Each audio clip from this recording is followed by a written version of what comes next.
So, ito yung mga nakuha nating tuyom or sea urchin mula dun sa dagat. Ang ginawa lang natin dito, actually itong tuyom na to, pwede na tong kainin ng raw. Tinatanggal lang natin yung bandang puwet niya, ganyan. Tapos, syempre, baliin mo ng kaunti yung kanyang mga tinik-tinik. Tapos, magiging ganito na yung itsura niya. Makikita ninyo meron siyang dilaw na meat doon sa loob.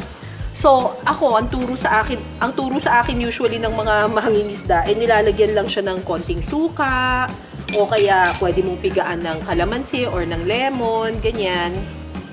Tapos, pwede mo na siyang kainin as is. Napakamahal nito sa mga Japanese restaurants. 'Di ba? Yan, tapos pwede mo siyang pigaan ng lemon. Sarap.